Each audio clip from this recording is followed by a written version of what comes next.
Hey everybody, I'm Gary Edelman. And I'm Sarah K. Byerly. And here we are with a different type of trust video here. I usually see us out in the field. We are well branded and everything, but we are going to be doing a little bit of cooking. You like cooking? I love to cook. All right, good, good. And luckily for our project, the University of Houston has digitized a bunch of old menus, many of them from the Civil War, and we have one here at the Mills House. Now let me note that if you dine at the Mills House in 1860, when this menu is from, you have arrived. You're able to treat yourself. You know, most of the best restaurants were in hotels, or you could eat at a tavern, or there was the rare actual restaurant like Delmonico's in New York. But We're not talking about a whole lot. So, you know, the Mills House itself, the year this menu came out, I see it's dated January of 1860. Later that year, South Carolina will be the first state to secede. I'll bet you there's going to be some real supply problems. Not to mention that right around this time, too, you have fire-consuming Charleston, and the Mills House sits alone in an island of burned buildings and somehow survived. There's a great story of the Mills House, but we're here to talk about the food. So, you ready to do some cooking from this menu? Absolutely. Let's do it. Let's do it.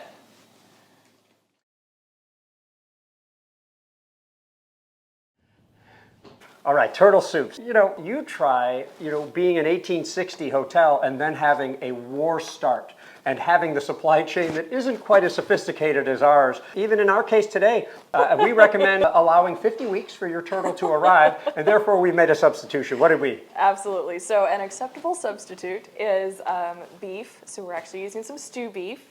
And the 19th century recipes, you actually make a beef broth base for your turtle soup. So it's an easy substitute there, but you'll find turtle soup on lots of hotel menus in 19th century America. So it's definitely a dish that would be like a specialty if you're going out to dine. We've already got the meat and broth cooking. It's heating up. So we're getting ready. We're going to be adding some onion, some flat parsley, thyme. The recipe calls for citron. We're going to substitute with a lemon. Again, kind of going for a little bit of a authentic taste and also working with what we could find. We've got spices here, so we've got a little bit of cayenne pepper, cloves, mace, black pepper, allspice. It's going to be a really unique flavor. It's going to be kind of historic. Give it we've got so many smells going. I wish people could smell it. Yeah. And then once the soup is getting to the end of its cooking time, we'll thicken it up with just a little bit of flour, and then the finishing touch, if you will, or notes of the flavor will be a half cup of Madeira. All right, and Madeira, is not easy to come by, although it was very popular. I mean, it's going to be popular among blockade runners eventually getting those to the Mills Hotel. There we go. All right. Well, let's get chopping here. All right. I'm going to start with my herbs. Any herb cutting tips there? Well, no. I mean, to me, herbs are pretty easy because you are able to, one thing might be to keep your eye on what you're doing while you're cutting them, actually. So I do think that anytime you can multiply your cut, like you're doing over there, how you made strips out of it, definitely. But once you're able to get them into the chunks, then take your, more at-risk hand and go up higher. And you can just go back and forth by keeping the tip of that knife right on the board. That's why the French knife, in part, is made this way. And I'm going to now mix in my thyme with my parsley and get a nice smaller one. We're not planning to pour this soup through a sieve, am I correct? No. So we want smaller, bits of herb that can go easy on the spoon, and I think that's pretty good here. Now, one way to get it off that knife is right on the edge of your cutting board. Bring it all together, and then I'm going to move on to the next. Good. And then you're going to be on to the big challenge. See, I was a prep cook on lots of things, but I didn't cut the onion. So, do you have trouble cutting onion? I don't, and okay. There are lots of wives' tales, by the way, and we'll see how strong this onion is. I'm not feeling anything yet, but some say if you keep your mouth open, that it will prevent the tears from coming up there. I just saw you glance back. Do we have an emergency here in the kitchen here? We do not, but I am going to go stir the soup and also turn the heat down a little bit. Well, while she's doing that, let me say that it's good to cut your onions not all the way through so they don't fall apart. Note that I am not going all the way through here. I'm keeping my fingers nicely away from the rest of the onion. And then when I actually have to do the real work, note, keeping your hands like this, not like this where it's easy to cut them, but rather like this. And you'll see that you're going to get a nice dice out of this, hopefully somewhat even, although people on the internet, you can be rather critical sometimes. So I look so forward to your comments about my cutting abilities. So now I've gotten through to the point where I'd cut it all the way. So I'm then just going to finish it up with a few more strips like Sarah's doing there. And it looks like we're going to have some herby onions even before they go in. I'm going to mix these all together. So we got one big pile going on here. I'm going to hopefully try to avoid any "that's not an even dice" comments. So this dice is looking pretty good. And I am going to be ready to move this into a bowl whenever the time comes. Sounds great. So we're gonna be adding this to our soup. It's gonna simmer for a bit longer, and then we'll add the rest of our ingredients and get it ready to serve as though we were at the Mills house. All right. Hey, Sarah, we already have the Madeira for the thing. What's this one for? That is for the chef. Ooh, let's see. It smells like a faraway island. I have been transported there. Excellent. All right.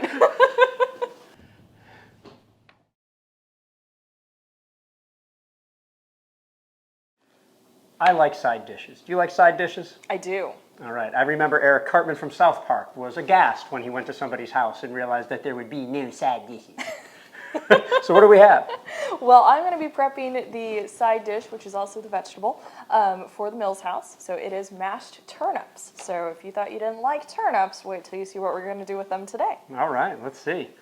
So I'm just going to start by chopping them up here, and we're going to boil them so that they're soft, and then similar to the way you would make mashed potatoes. Now we're going to go ahead later too and use all the scraps, and we're going to make a big stew out of it, as you should at home. Waste not, want not, they used to say. Absolutely. Maybe they still say it. You're going to get a smaller cube there. It'll cook a little bit faster. You know, nope, she's not going too small, so it'll get all mushy or anything like that. You want mashed potatoes, not smushed potatoes, right? Well, these are turnips. Yes, you're right. But Excuse the same me. principle when we do potatoes.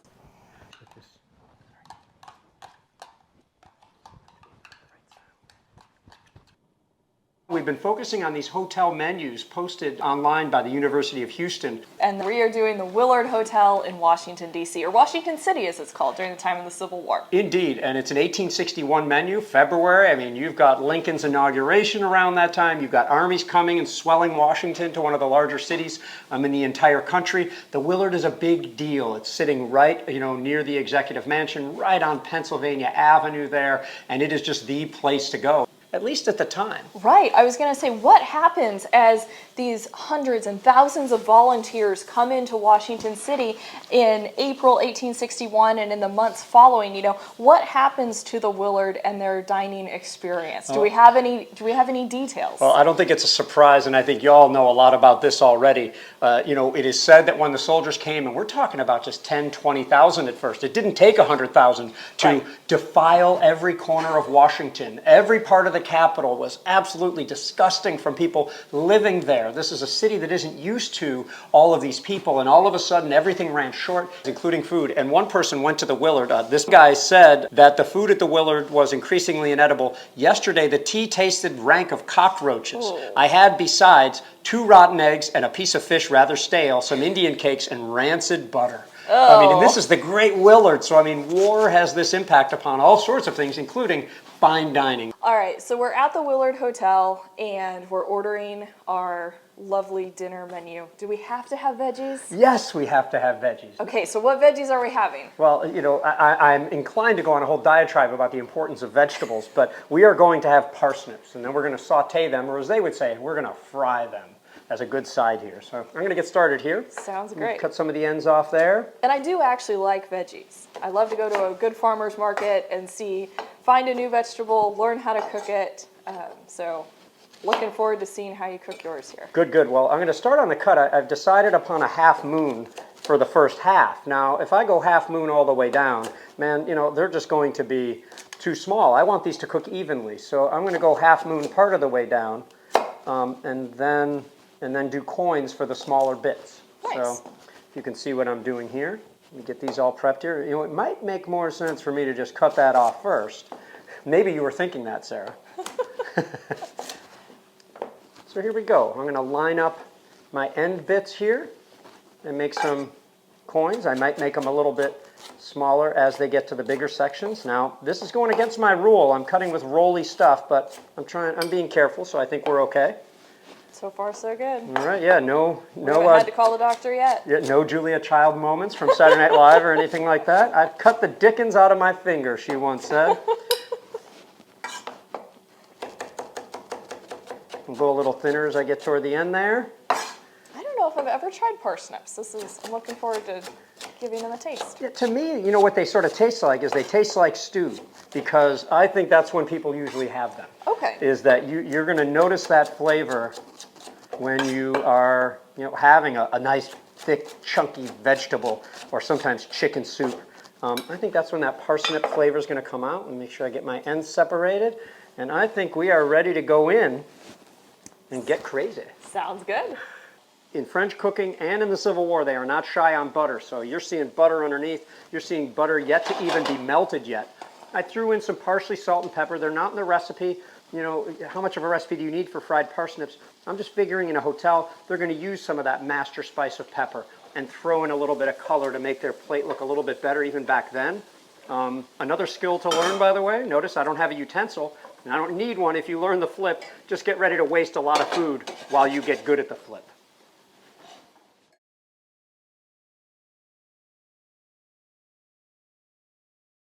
One thing that is really interesting when we're looking at these menus is we see a lot of the meats and then a specialty sauce with it. So Gary, at the Willards Hotel, there's ham on the menu with a special sauce. What kind of sauce are we making? We're going to be talking about Madeira sauce.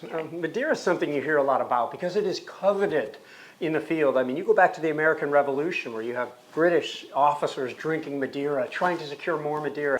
Madeira is basically off of Portugal, but man, it's really so far off of it that it's really opposite Morocco. So we're talking about some real wild smells and tastes, and I think it measures up. We've got a couple of Madeiras here, and we're going to have peppers, different types of onions, including the all-important shallot, which is sort of a garlic-like onion. We're going to mix that up with some capers, and we're going to get some lemon in there, some Madeira, and some heavy cream. It's going to be great. Sounds great. Well, looking forward to putting it together and cooking it over at the stove. Yeah, and if you don't mind, I'm just going to start. Do you have anything else to say about this sauce or about Madeira? I don't think so. I'm excited to try it and see what it tastes like. Well, in this case, I'm just going to try to cook up a few things fast.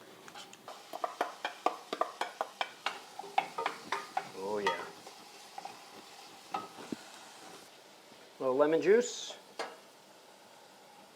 Throw my capers in. Very salty. They're going to add a nice flavor. This is cooking up fast. Now, I'm not drinking while I cook here. I'm getting ready to pour this in. You ever hear about reducing? I'm going to pour this in and reduce the amount of Madeira in there by half. So you go a little lower heat there until the pan changes temperature. I'm going to keep it off the heat for a bit. I can already smell the way that the Madeira and the capers are interacting. Here we go. Let's reduce that heat a little bit. This really works, by the way. Just lifting something off the contact point can really help. Now let me get this nice and smooth. One last thing, salt and pepper to taste. Pepper's the master spice. You always need pepper. So I'm not even going to taste it before, but I will wait on the salt.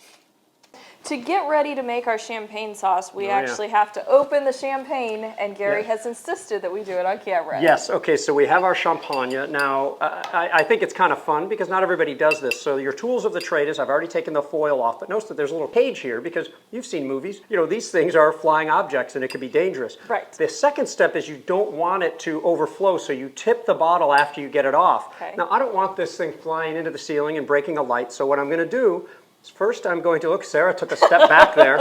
Okay, so as soon as I take the cage off, I'm going to keep my thumb over this thing because I don't want it flying out unnecessarily. Then I'm going to go ahead and put this cloth over it so it doesn't go crazy. And it's been at least 10 years since I've done this, so let's see if there we go. And it looks like I did not tip it enough, so you might hear a little bit of dripping on the floor, but let's see if we got that nice bubbly flavor. Oh yeah, we got some bubbles. And I would say it's less than 1/8 of a teaspoon that actually fell on the floor there. It might have sounded like a lot more than that. So here's your champagne. It wasn't a disaster. No, it was excellent. And the cork is yours. Thank you. We'll just pour it in our champagne glass here and eventually take it over and add it to our sauce. Now you have some other prep to do too. You're going to end up putting some of these onions and and shallots in there. Yes, so mine's going to be butter, and then we're going to saute the onions, shallots in there, cook that nicely, then we'll add the champagne, cook that a little longer, and then top it off with a rich cream. So I've sauteed my various onions here. I've removed it from the heat for just a moment. We're going to add our champagne and then continue cooking it, reduce it a bit. We're going to add the cream, add a rich flavor, And then we'll cook it just a bit longer, and it'll be ready to go.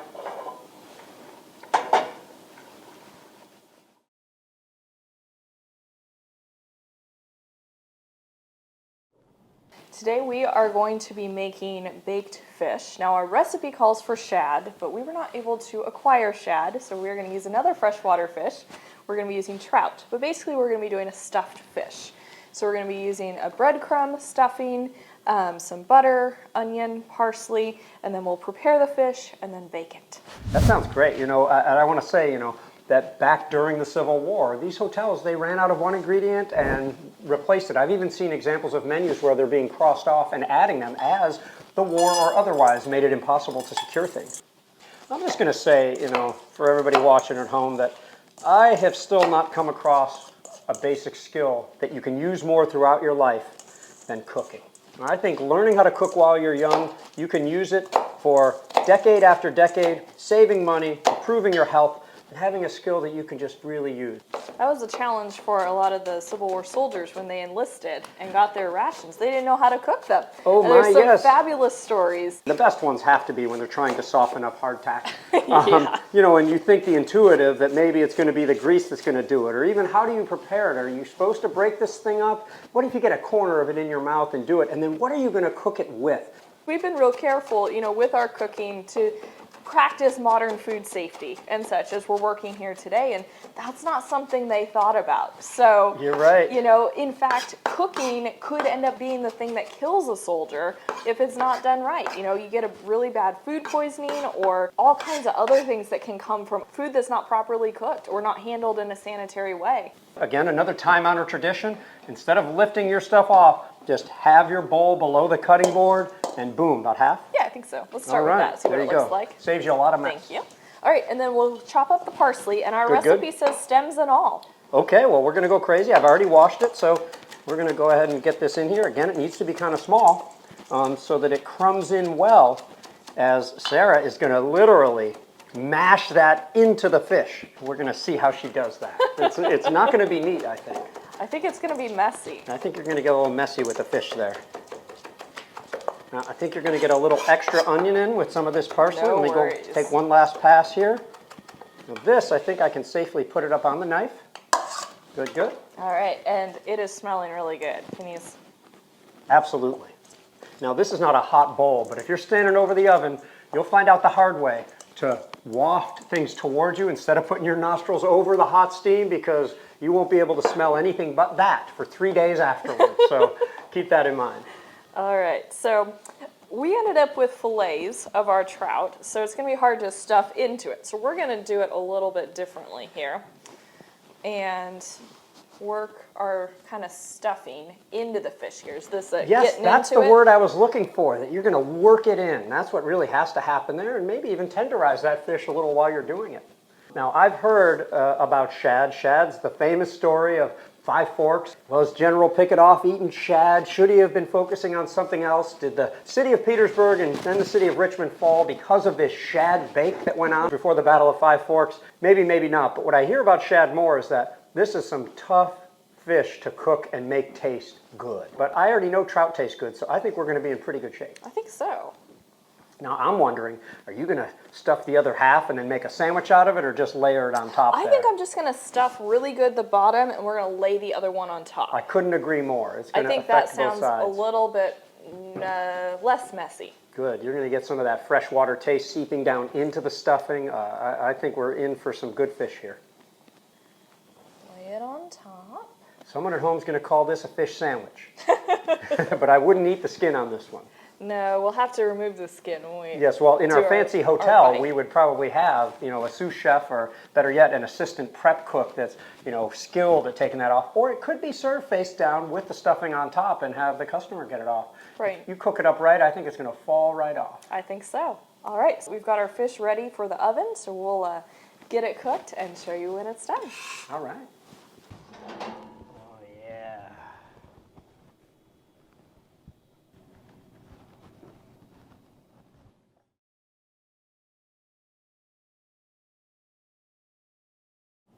All right, so we're building our menu at the Willards Hotel and all of these amazing things that we're going to get to sample. But what if we had a picky eater with us? Is there something that adults might like, but maybe kids would eat as well, that's actually on the menu at the Willard, Gary? What could we have? Oh man, you know, at least in my house and from what I understand about America, mac and cheese is popular all around. Right, and it is actually on the menu, and it's one of those specialty items. And they talk about it being with a white sauce, so we're going to recreate it here today. It's going to look really familiar if you've ever made macaroni and cheese at home, but that's kind of one of those fun connection things. Yeah, and you're not talking about those people who open up a box and then open up a can and then throw it in. This is homemade mac and cheese. That's right. Thank you for pointing that out. So we're going to prep here. So we've pre-cooked our macaroni. Gary, you're going to slice the cheese for us, right? Yes, we've got Parmesan, and I'm going to do it in droves, just like they did back then. Very nice. And the recipe that we're working from, the 19th century recipe that we have translated into modern cooking, it actually does say Parmesan cheese. So we are working with an authentic one if we can. All right. And then I'm going to be making the sauce, or what we call the roux. So this is going to be a milk and then cream-based sauce. It'll be very rich. And then we're going to come back once we have the sauce done and start layering the macaroni, the sauce, and the cheese exactly as it says in our original recipe. That's great. Now, although we haven't done it yet, I think people would be shocked to see the richness and the creaminess that's going to come out of the sort of 1-2 punch of the different milks. Now, one thing that I'm noticing, and again, we're trying to cook from the 19th century recipe, bringing it into a modern kitchen here. We don't have any seasonings on our board here. How are you feeling about that? Well, I mean, you know, we've talked about this before, right? So you've got the idea of the sauce carrying the load. I mean, we're used to seeing a lot of herbs in there. Now, there's going to be a sauce. You're going to make it yourself. Right. But should this need parsley? Should this need something else to color it up? Well, we'll just see how it goes. Yeah, I think we're going to keep it according to the original recipe. Really let the cheese bring that flavor, complement the richness of the cream sauce. But it'll be interesting. I know. So there's been a debate off camera. Should we add parsley? And we've said no for now. But when we actually try it, who knows? There may be more added. And who knows? We might even digitally overlay some parsley just for y'all to see what it would look like. Let's get moving. Sounds good. When you grate, if possible, use a wider piece if you can, and use your whole swoop. Now, I could do it like this too, or even like this on an angle to maybe cut a little bit, or grate a little bit more at the same time.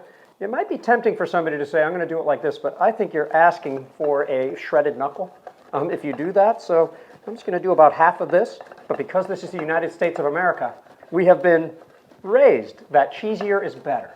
So we're going to really cheese up our mac and cheese here, Sarah. Sounds great. I'm going to get going with the sauce here. All right, great.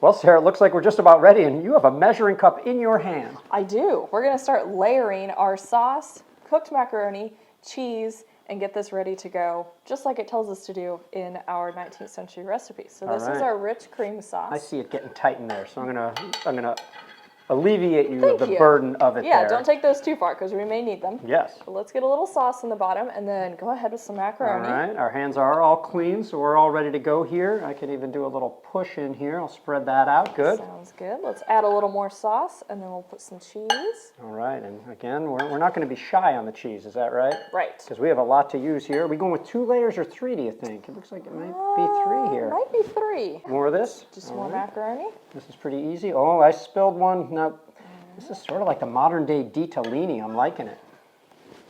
Let's get some sauce in there. All right, yeah, I'm just getting all ready to go. You see me here? Oh, it's nice and thick. The aroma's excellent. This is Willard, right? Yes. I think you all are jealous. A little more sauce or some of this? Yeah, let's do a little sauce and then probably one more layer. Yeah, I see that sauce running up the side. That's going to be yummy. Yeah, we're going to go right to the top here, I think. Maybe leave a few extra noodles. Oh my God, I'm leaving some for the cutting board too. I hope this stuff doesn't bubble over much. Here, let's put the sauce, All right. and then we'll finish with cheese and on top, and we'll add some breadcrumbs Yeah, as we'll well. go with the Just to add to the texture a little bit there. coup d'etat or pièce de résistance, maybe. Let's see, here that rubber spatula's coming in handy. All right, let's Smooth it out a little bit. All right. All right, I think this is gonna melt everywhere. Sounds good. We'll add a little bit of breadcrumbs just for the additional texture. All right.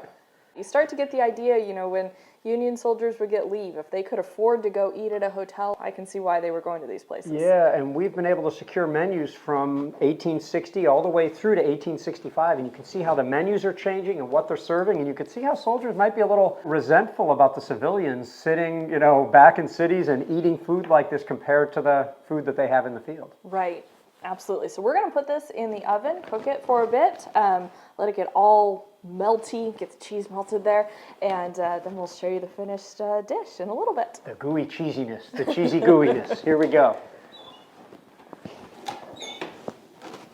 Oh, yeah.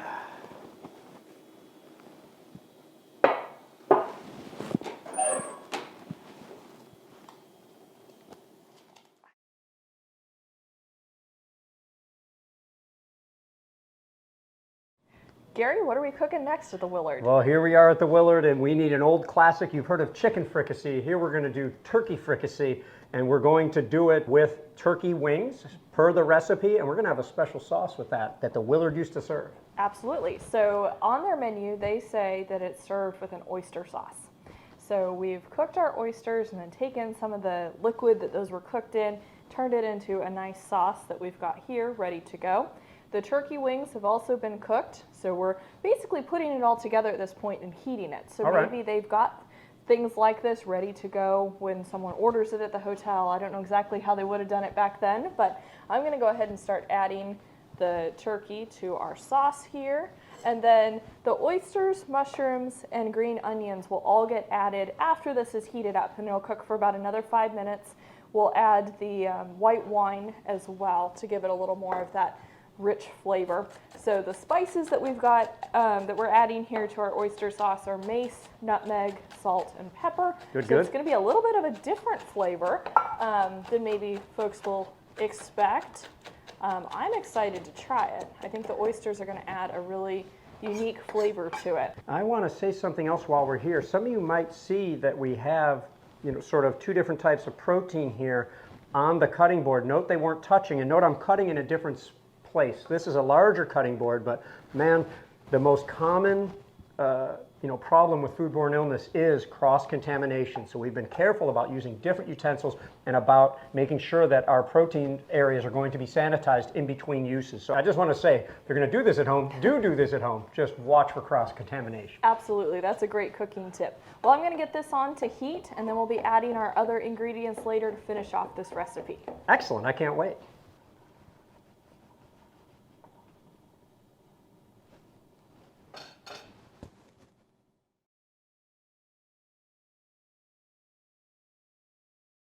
Well, next up, as we're looking at our menu for the Willards Hotel, we come to the desserts. The dessert that you've selected off the menu is apple pie. So we need to get going on the pie. I'm going to work on the pie crust. Can you maybe slice up some apples? We'll get that going. And then we're going to have to think about what we want to use as our flavors. Because during the 19th century, they would use different flavors in their apple pies. Ones that maybe we would find a little bit different. So maybe some lemon zest, a nice tart, citrusy flavor there. You can also add molasses. I don't recommend that with the lemon, but I think I have seen it in some recipes that way. Oh, I'm going to zest up some lemon. Okay. Make no mistake, we don't have a zester or anything, but you don't need a zester to zest up lemon. Right. And then, of course, cinnamon's a good one. We've got sugar that'll help the apples kind of get some juice. So here with the pie crust, I've got flour, and I am using part whole wheat flour, so it'll be a little more authentic in its taste. I've got it all into like a coarse texture here, and I'm going to add some water in a moment, which will make our pie paste or pastry. And then we'll be able to roll it out and get it ready to go in the oven. Well, I'm catching up to you. I've got a machine going here with the sliced apples. I'm also a big fan of the clean as you go situation, so yes. Let's keep our workspace nice and clear. Did you ever read the story of Private William McCarter in his memoirs? He's in the Irish Brigade. He and some comrades are in the area of Harper's Ferry. It's autumn 1862. They were returning to camp and stopped. There were some apple trees in front of a house. They stopped to pick some up off the ground. They're not even taking them off the, the apples that are still on the tree. And a civilian woman gets really angry. Okay. She sticks her head out the window and, according to McCarter, yells some very insulting things. And so one of the soldiers proceeds to throw an apple at the house. Uh-oh. And it keeps getting worse. The woman starts pouring crockery out of the window, emptying contents of who knows what out on the soldiers. He's not that specific, but Okay. it could be. It's just not a good situation. And so the soldiers proceed to bombard her house with these fallen apples and break every window in it. And then they collect other apples, take the apples back to camp, and have a feast. Wow, that's terrible. It also reminds me apples come up in battle. What is it, Perryville? Men were falling like ripe apples in the storm. Ooh. I think I'd prefer the story about the pelting the house with apples as opposed to. Right? All right, let's see it. Thank you. Now, at home, sometimes y'all forgot watching our at home, put a wet rag underneath your smaller cutting board, and it'll keep it from sliding. And again, it's all about safety in the kitchen. Absolutely. Safety and taste. All right. Here we go. It's rolling out. Thank you. You're welcome. I'm glad to perform my duty here.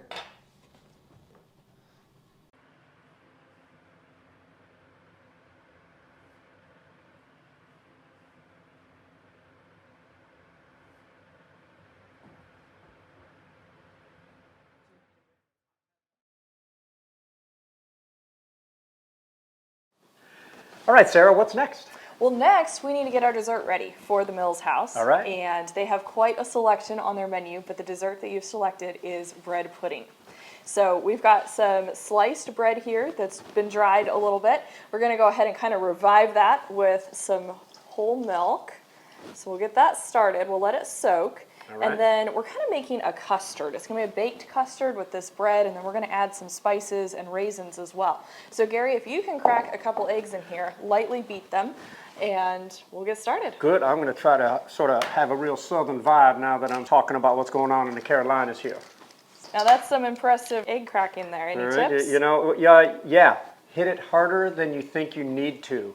You don't want to crack the thing open, but I think the fatal flaw of people cracking eggs, especially with one hand, is they're a little too timid with the hit. Okay. And as you saw in my first one, it didn't go as well, hence the opposite hand. Very good. We'll have some more that you can do as we keep cooking today. I'll be back.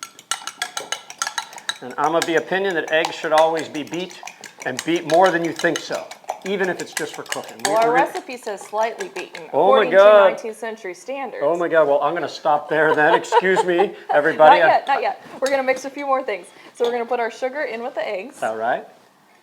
And then we've got some nutmeg here. We're going to do half a teaspoon. All right. Some people are turned off by nutmeg, but I'm not one of them. All right. We'll sprinkle that in. All right. And then we're going to add some cinnamon too. And this is coming from a 19th century recipe, actually from South Carolina. So it was fun to find the recipe, figure out how to translate it into some modern measurements for us here. Yeah, and I would like to urge everybody to resist the urge to call this pumpkin spice. No, this is simply bread pudding with, sweetener and cinnamon and nutmeg. And there is no pumpkin in this, so. Well, I'm not sure if there's pumpkin in most pumpkin spice things that I see on the market either. That's true.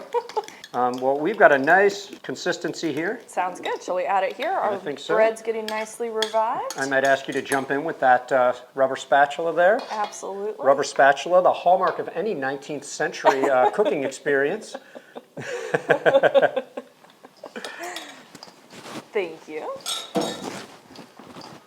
So we're just going to fold it all together, and then at the very end we will add our raisins. So I'm ready. All right. I am a big fan of raisins, but it's hard to not like raisins. Now, some people don't like the raisins once they get all puffy and wet inside a dessert, but I enjoy them.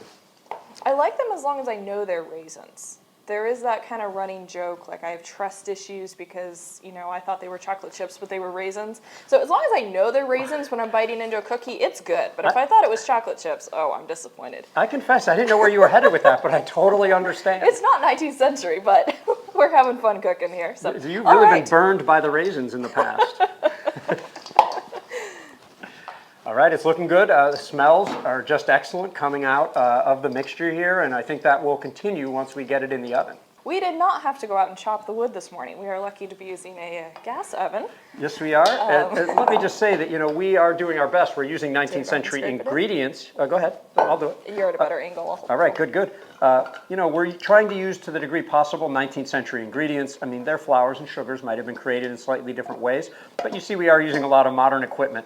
Let's be real. And this is very much a waste not, want not recipe too. Because if you have the ends of bread, maybe it's gone a little stale, this is a way to make an easy dessert, You could also make savory stuffing out of it or something like that. So that's something to keep in mind too. And one of the things I like about studying 19th century cooking is I get ideas of how I can stretch food and use the leftovers in ways that still taste really great. Right. So Well, we're going to go ahead and stick this in the oven. All right. And we'll be back with the finished dessert in a little bit. All right. After you, madame. Oh, yeah. Some crust on top there.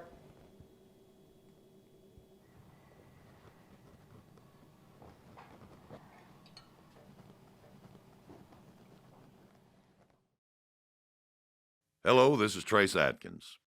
Get inspired at battlefields.org.